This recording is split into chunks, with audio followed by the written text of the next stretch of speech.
How was my trip? Oh, what a perfect segue. Thank you for asking. All right. So my trip, while it was great to not work for 5 days, fucking dog ass, but kind of good, but also mostly shit. And I'm very sad. I'm very sad. So, as I was Hi Jade. Hi bestie. As I was talking to you guys before I left, I was so excited. I was going to go to my first music festival. Bonnaroo. The lineup was pretty good. Let's take a look. They had Who Gives a Shit Thursday. Let me move my camera a little bit. Thursday. A bunch of names I had never heard about. Also, that's my MVP. What up, dog? Luke Combs, Dom Dalla, Marcus King, Two Hollis, Insane Clown Posse, so on. Which, obviously, as with any opener for any concert ever, they're kind of okay. You know, they're not great, but it's something to be on. So, the days are separated here. Thursday, Friday, Saturday. Nelly, you know I was going to get down to some Nelly. And Sunday. We had listened to a lot of the Bonnaroo playlist while I was streaming the last couple weeks. I got myself hyped. So, my plan, because the festival, the actual music started on Thursday. If you haven't seen it before, it's a large outdoor farm that the company just bought this farm in the middle of a nowhere town called Manchester, Tennessee. Very cool for what it was. I did find out that during COVID, they had lost so much money because they had to cancel that they actually sold 49% of their share to Live Nation. So this was kind of the return of Bonnaroo with Live Nation, seeing what kind of effects would come into play. And they had a brand new stage called the Infinity Stage coming out that had like some 360-degree surreal audio system. It sounded boo-boo fancy. Does that say... Oh, yeah, you don't know Be a Bad Doobie? Actually, incredible music. She is super good. Be a Badoobie? Also just fun to say. Anyway, so, my plan. I still worked on last Monday. And the plan was to drive down Monday night, get an Airbnb with some friends, and then Tuesday, in the morning, leave so that way you can get in line pretty much as gates open, because since this is a large farm, there's things that are spread out. And the first people that are there get about 1.5 miles closer to the front gate. And because you'll go in and out, I went with people that have gone to like 5 or 6 different Bonnaroos, so they were experts. And I was just going to take their word for it. I was like, why are we going in on Tuesday if there's no music towards Thursday? And once I got there, I understood. I was like, okay, yes, that would be ass. So we were glad. We got there on Tuesday. We waited in the car for like 3 hours or something like that. Just because the lines are so long, we had sat in a line for an hour, and then the cops redirected us because it's a small town. They took up, like, all of the traffic on the road. The highway was backed up a couple miles. It was insane. You would think they haven't ever done it before. I got you, Jade. You know what? Next year, you can come to Bonnaroo with me. It'll be a good time. So, I wonder if I can pull it up somewhere. Bonnaroo traffic. Well, spoilers.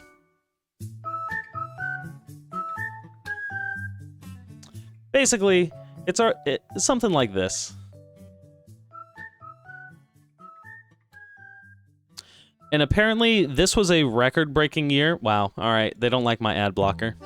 This was a record-breaking year for people that went on Tuesday. Normally it's about 10,000. On Tuesday, it was 30,000.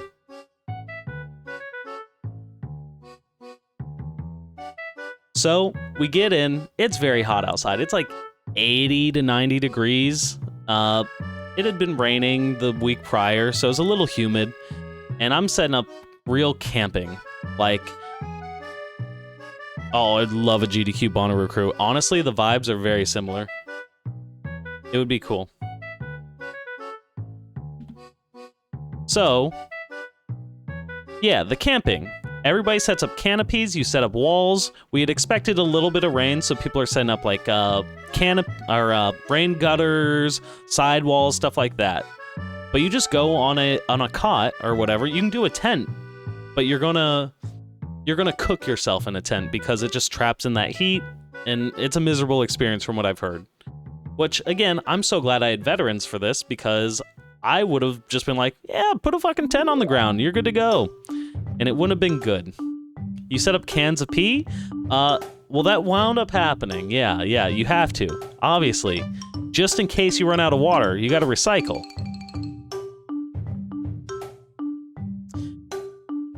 Anyway. So yeah. Roll up Tuesday. It's very hot. Spend a couple hours setting up a 7-car long mutual camping ground. So it has like a little kitchen. We set up a shower tent. Quite a few different rooms for people that wanted to be with other people. And there were, I think, 13 or 14 of us that shared that area. So pretty large group. The song is throwing off my juju. Get out of here, Maggie. Much better. Yeah, we had the private lap dance rooms, as one does at any good festival, obviously. But yeah, so Tuesday, it's all set up. There's nothing to do. You get your camp ready, you cook a good dinner, and you're pretty tired. You've been like out in the sun baking all day, have a couple beers, it's a good time. Now, a lot of people, like me, had just never gone, so we're just exploring the area. A lot of people want to go see their friends, obviously, from the last year. So it's a lot of walking. Walking all around this huge big old farm, finding out where people are, which luckily it's designated at least a little bit, like, oh, RV camping is over here, group camping's over here, general admission's over here. So that's cool. And you had a general idea, they've got numbers that you can be like, ah, my friends are over in this area. Now, I didn't fucking understand it, but you couldn't get through the main gate. And the Bonnaroo main gate is kind of cool. It's this big LED thing, very festive. But immediately I noticed everybody's so happy. The vibes peak. Happy Roo, ah! And just like you get to meet your neighbors. One thing I didn't quite know about festivals is everybody brings goodie bags of things like little cute trinkets and stuff, little stickers, all that. So I wound up with so many trinkets, oh my goodness, and little candies, which is definitely a tradition that I'm gonna bring to GDQ. I love that so much. It just like instantly spreads positivity. Drugs? No. Okay, maybe a little bit. But no, but yes. But no. There were definitely undercover cops. Even day one, we're setting up our tents and shit, and 2 different guys that looked to be about 45 wearing cargo shorts and like freshly shaved and everything, like, hey, you guys want a Molly DMT mushrooms? I have test strips. I was like, no, I do not. You are definitely a cop. Drive a van to GDQ when I bring candies. What a great idea. No windows, so that way it stays nice and cool in there. Doesn't melt the candy, obviously. You'd hop in? Great. Yeah. Perfect.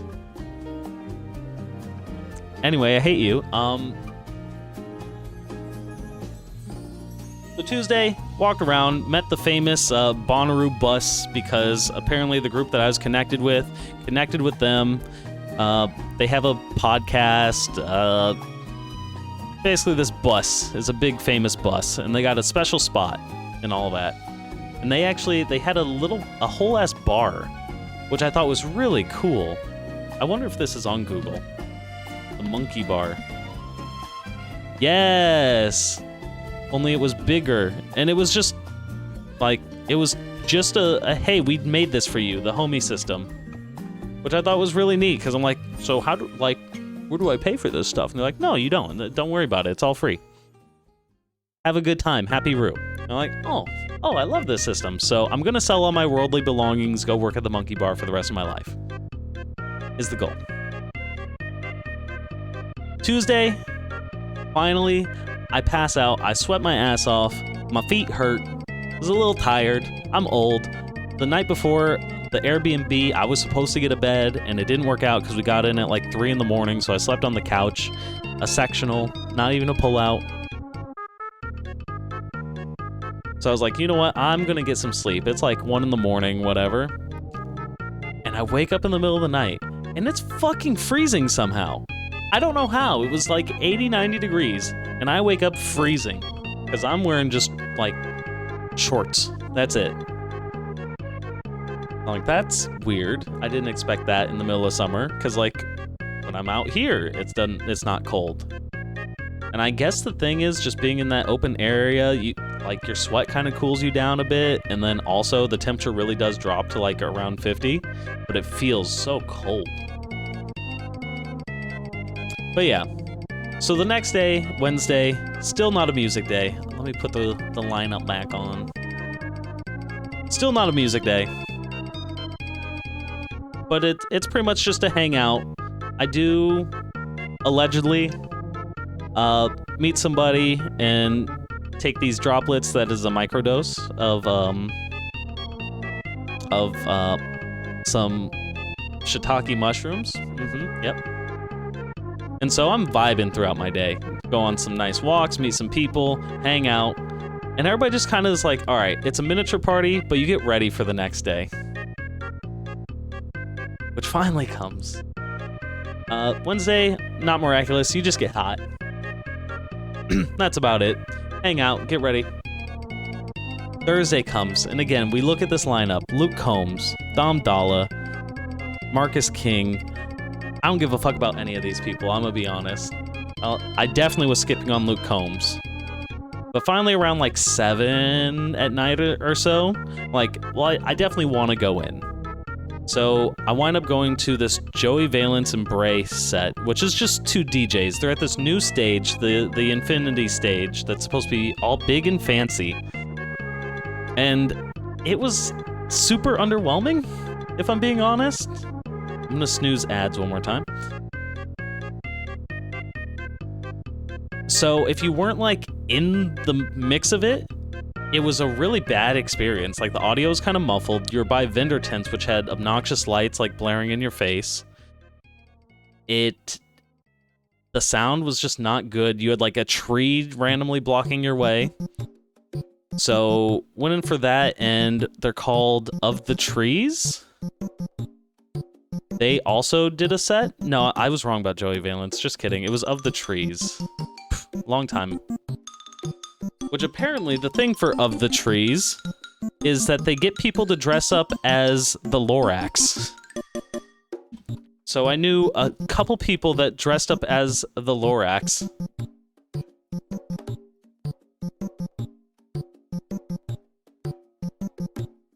Not trying to... Yeah. Which is an insane bit that I really respect and love. Just to put on an orange suit and then those eyebrows and the mustache. It's super hot. So they were super committed to the bit.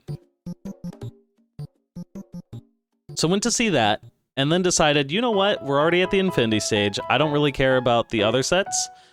Me and 2 others decided we're gonna hang out for Rebecca Black, who you may remember for that god-awful song Friday that came out that became a huge meme like 10 years ago.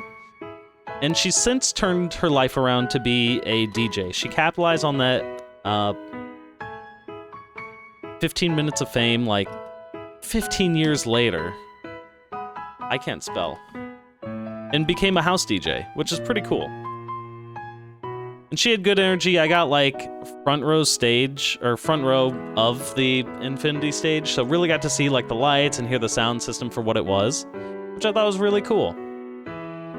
The set, it was fine. She wound up not playing Friday, which I had a real debate over. It's like, yes, at some point you have to move on from the thing that people know you for, but at a big festival to not do that feels like a fan disservice, if that makes any sense, you know?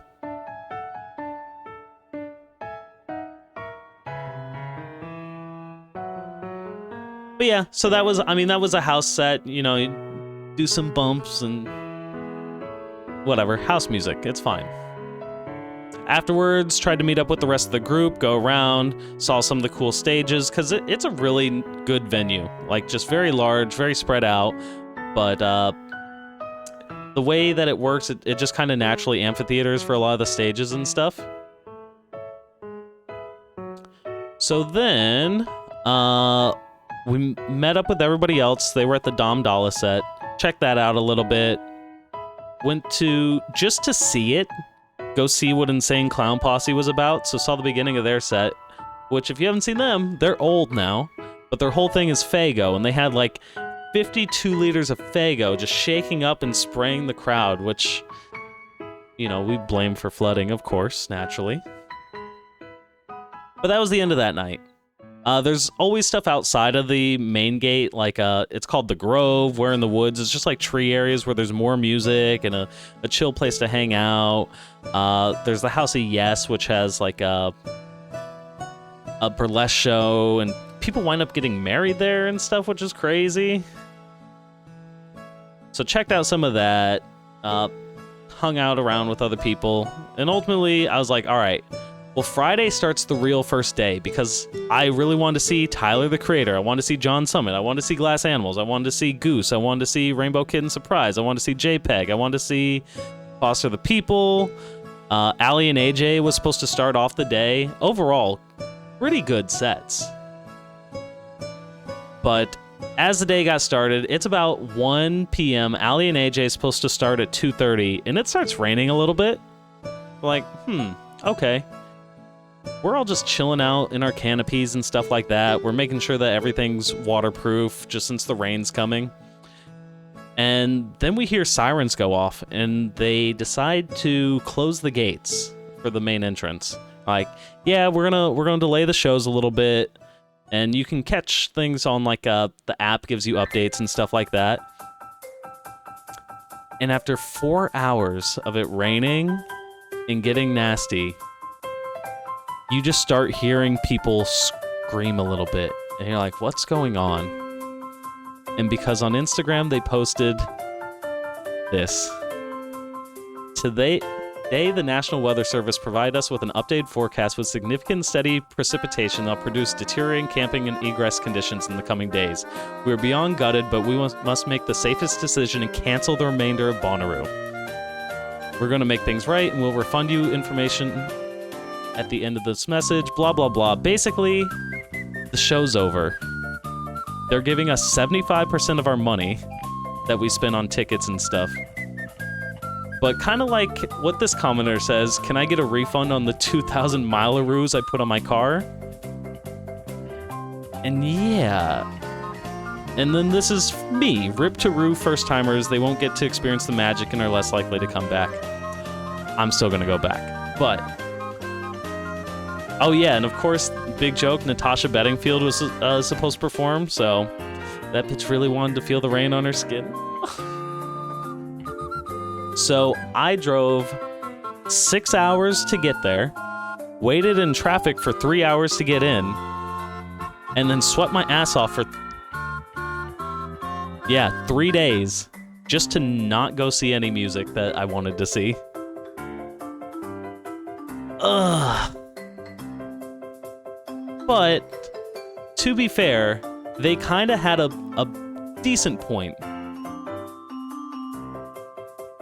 I pulled up a couple just like random TikToks that I was looking at today, and it was raining, it was flooding. Yo, Mentho. It got pretty shitty. And luckily, my camp was uphill, but a lot of people's camps were downhill. And yeah. So, ooh, ooh.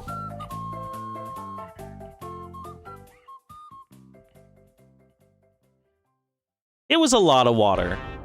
And because the week before it had been super rainy, the ground was already super saturated. There was no place for the rain to go. So I get why they canceled it. One, they had already delayed like so many sets that you would just have to cancel the day, even if you chose to do it the next day, which the next day was supposed to also have inclement weather. Ugh. That, and a lot of people, since they couldn't camp anymore, how do you tell 20% of the people that, sorry, you can't stay because we have no place to put you, but, you know, everyone else can. So I think logistically, that's why it took, like, several hours to let people know. And it's just super unfortunate.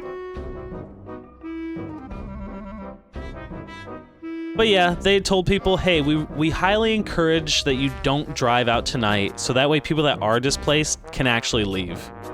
And no one really wanted to pack up all of our stuff in the rain and stuff like that. So we waited until the next day, which meant another night that we were hanging out, pretty much just waiting it out. Now, when you tell nearly 90,000 people that there's no music, you brought enough materials to last you 4 more days, the 4 craziest days, and then tell them they have to go home tomorrow, it turned into chaos. So, what do you think happened? Just a wild guess. People that brought enough drugs for 4 days don't want to take it with them. So everybody was high off their mind. There was mud wrestling. There was slip and slides everywhere. It was chaos. It was fucking chaos. And I kind of loved it. I didn't do any. I drank a lot because we also had like a hurricane party. And then towards the end of the night, we were doing like light packing up beforehand, which made the next day much easier. But I had forgotten I had 2 bags of gummies in my car. So the day before I went to go grab one, I was like, oh, right. This is a literal oven. So my gummies, my individual packaged gummies, turned into a big thing of Jell-O. And so I put them in the cooler and let them freeze throughout the day. And everybody took a mystery bite of my Jell-O. And while everyone else had a great experience, I'm very sensitive. So, we were supposed to leave for like 2 hours, and everybody was taking their time packing and getting ready and stuff like that. So by the time it was actually time to go, my ass found the cot, and I slumped. And that was some of the best sleep I had all week. But yeah, next day, I got a little crispy, as you guys might see. I'll show you guys. It's not just my lighting. I have a bad farmer's tan. But it feels so nice to be tan again. So that's something. Oh, ad, sorry. But all that to say, it took us like an hour and a half to get out of there because everybody had to leave on the same day. And yeah, the gummies do make me sleep better. It took us an hour and a half to leave the festival the next day, and then it took another 6 hours to drive back home, and the vibes were just distraught. Obviously, like, even though you get a bunch of your money back, we would rather have, been there for the festival. So then we had the next couple days to kind of hang out and decide what we wanted to do. I had also taken Monday off of work, so I kind of had to decide, do I want to go to work or not? Do I want to save the PTO day? And ultimately, I was like, you know what? I just want to be back. So I went to, I took my sister to like the scenic overview of the city, went to one of the local parks that has like a nature trail and stuff like that, and wound up just trying to make the best of it. And it'll be kind of nice to get a couple $100 back and whatnot, but ultimately, yeah, the vibes were shit. It kind of just made me sad, and I felt like I sweat my ass off and traveled for like 20 hours for nothing. So that kind of sucked. But going back to work today, I realized that I think I needed the break anyway, since I hadn't taken a real vacation since GDQ, which was in January, the beginning of January. And I know I met some cool people. I'll definitely want to go next year. And oh my god, I would actually love if I could take a GDQ crew to Bonnaroo. I think the vibes are very similar in how people respect each other, and it's just a positive vibe. And I think those are rare. So, yeah. See you guys next year. But also, only 20 days until SGDQ, so that's pretty cool. Serious question is that, did you have fun with the chaos? No, I would have skipped it, to be honest. Getting drenched, getting covered in mud, just being sad. I was ready to go home as soon as they canceled it, and then I just know, like, you're just kind of there, and it was a lot of just the waiting game, and I'm so impatient all the time. But hey, I got to wait camp for 3 days to see Rebecca Black, so there's that. Anyway, that's my Bonnaroo 2025 survival story.